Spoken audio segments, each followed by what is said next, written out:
Jürgen Habermas. Who's heard of Jürgen Habermas? Raise your hand. What a surprise. A really famous philosopher. Jürgen Habermas, German, can you guess with the name? Recently said, guys, I figured it out. I've got the solution. I know how we're going to unify Europe. I don't know if you've heard recently, they're not super into being unified right now. So that's a big claim. And he says, I also know how to unify the whole world. How? How? Human dignity. He says that human dignity is a value that we all share, kind of like Dr. Caliendo just said, you know, who goes around saying civil rights. Oh man, I hate those things. Human dignity is an idea that we all share around the globe, so because of this, it can bring us together with a sense of common purpose and reduce some of our political divisions. If we think about politics in terms of preserving human dignity, I love the idea. We have a little bit of a problem potentially. What's human dignity? Now, there are competing definitions of what is the content of this notion of human dignity. In Europe alone, there are 3 different competing definitions that I've studied. I'm going to talk to you about 2 today. I'm going to talk to you about the idea that was presented by the French Conseil d'État and the idea that was presented by the European Court of Human Rights. I'm going to begin with France, so let's get to it. Nobody tosses a dwarf! Not the beer! So contrary to what Gimli tells us in Lord of the Rings, there are people who toss dwarves. There is a clubbing activity known as dwarf tossing. And as a reviewer for a journal once wrote to me in a sort of evaluation comment, I don't understand. The author needs to clarify this. Are we supposed to just let our imaginations fly? What does this term mean? It means exactly what it says. Most unfortunately. What dwarf tossing is a person of short stature hires themselves out as an entertainment opportunity. They work as a stunt performer. They dress themselves in padded outfits to protect the blow. Drunk revelers pick them up and throw them across the room, either to make them stick to a Velcro wall, simply to see how far they can throw them, or to hit a bullseye. To give you a sense of how disgusting this looks, we have a depiction.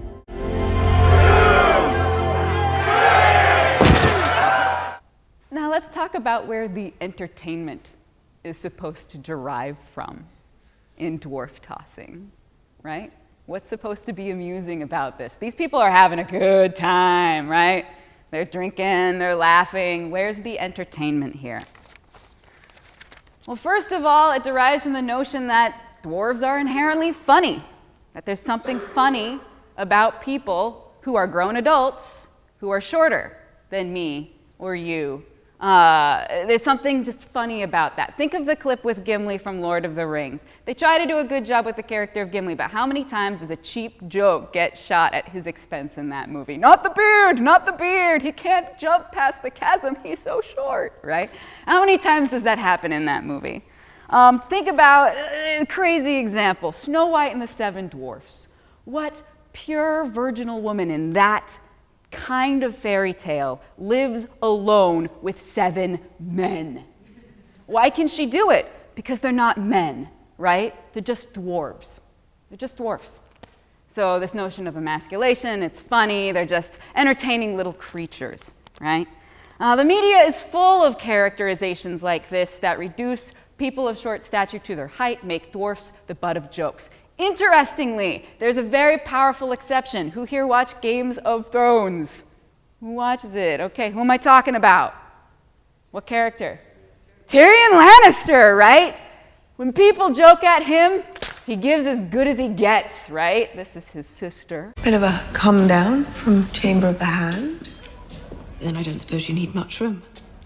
Grand Maester Pycelle made the same joke. You must be proud to be as funny as a man whose balls brush his knees. Ooh, oh my, right? People make fun of his height, and he always has a response for them.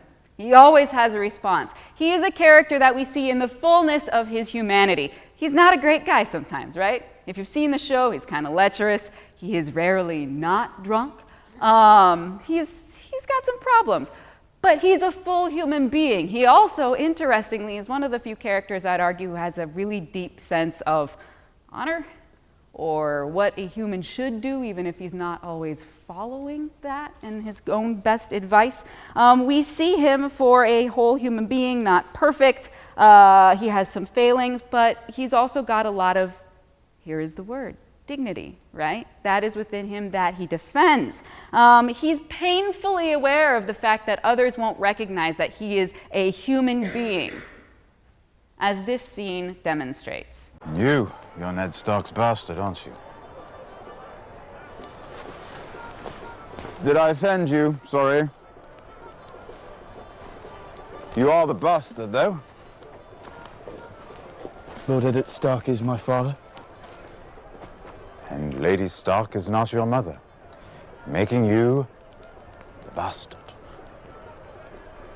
Let me give you some advice, bastard. Never forget what you are. The rest of the world will not. Wear it like armor, and it can never be used to hurt you. What the hell do you know about being a bastard? All dwarves are bastards in their father's eyes. Never forget what you are, because the world will never let you, right? Everybody lets him know all the time, you, Tyrion, are a dwarf.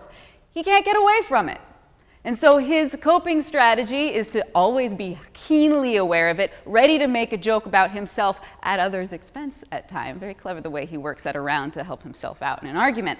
But he's very keenly aware of the fact that people don't see him as a whole human being. It's always, oh, the dwarf. It's painful, right? And in this scene, we also start to get a sense of where the second source of entertainment in dwarf tossing comes from.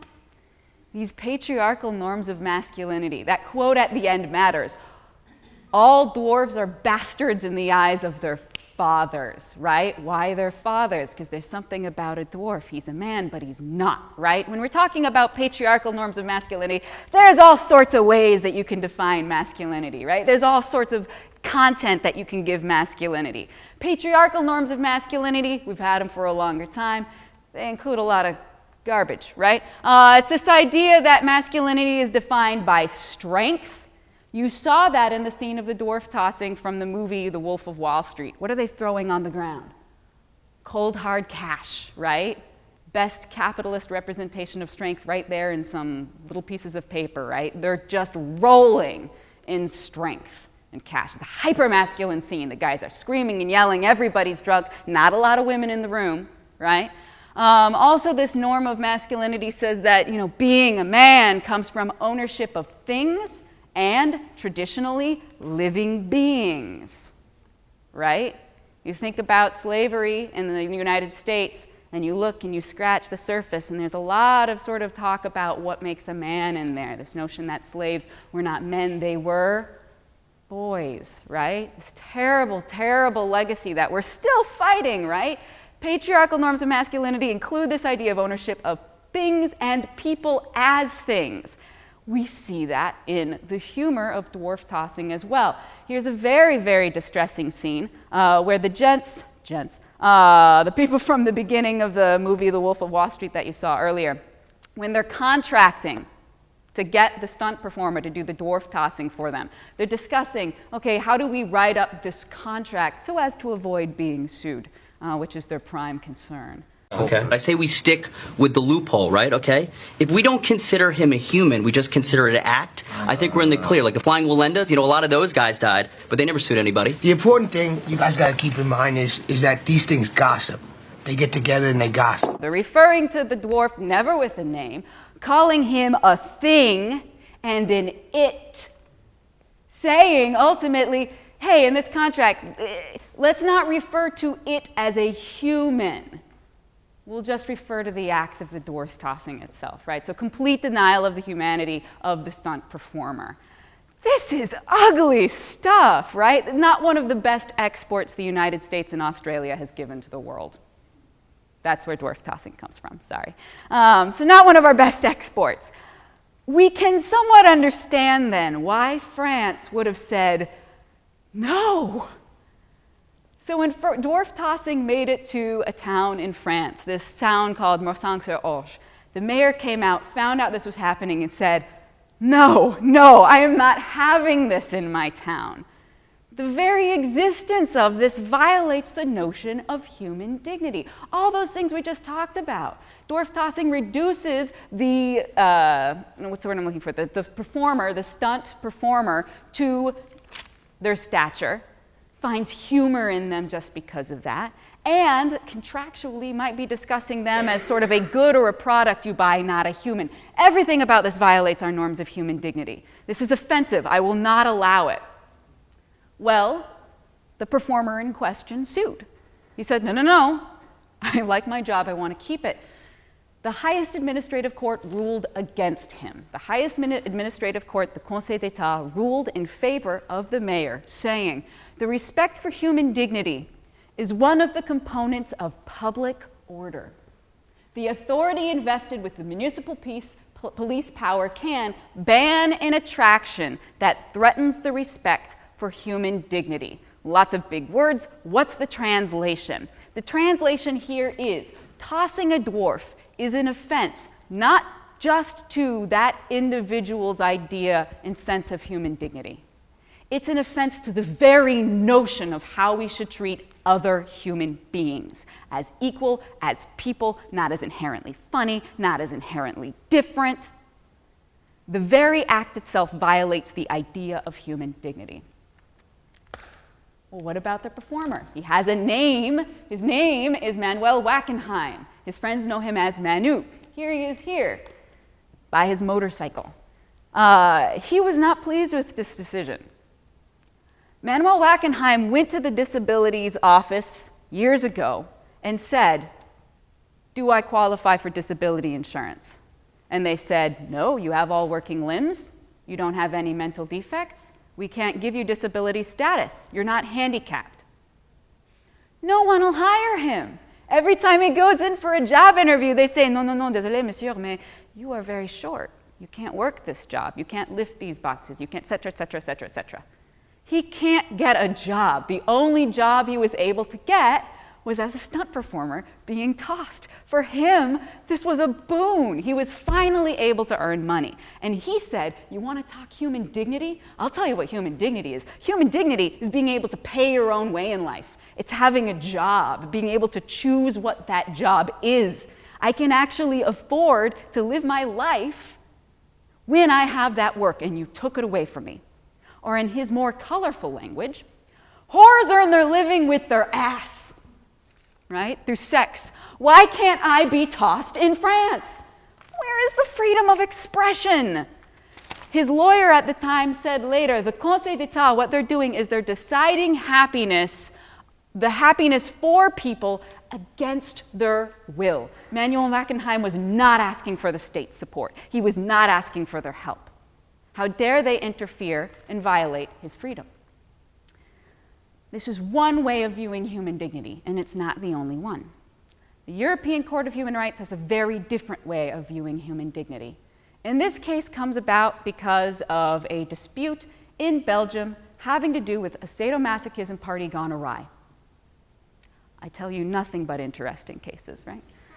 So, there was a sadomasochism club, dungeons, the whole, XYZ. There were two men. One of them brought his wife. They pushed her into being a prostitute there. She was engaged with all the clubbing activities. They ended up being arrested because they were beating her after the point where she had said the safe word in sadomasochistic activities. There's a safe word, you say that, it means, oh, hey, you've gone too far, I don't want to be hit anymore, right? The whole activity is pleasure is derived from abuse, but there are limits. Well, these two men didn't stop after the woman said the safe word, and so they were arrested. Now, Brussels, in Belgium, the local court at the state level said, these two men are going to jail, they're staying there for a good long time, we're going to remove their jobs, because one of them was a lawyer, a judge actually, they said that's not good judge type activity. They said, the court in Belgium, this is inherently violative of human dignity, this sadomasochism club, what these men were doing. Well, the ECHR came down, and the ECHR said, yeah, keep them in prison. But you know why? It's not because of the sadomasochism. It's because they didn't respect the word that said stop.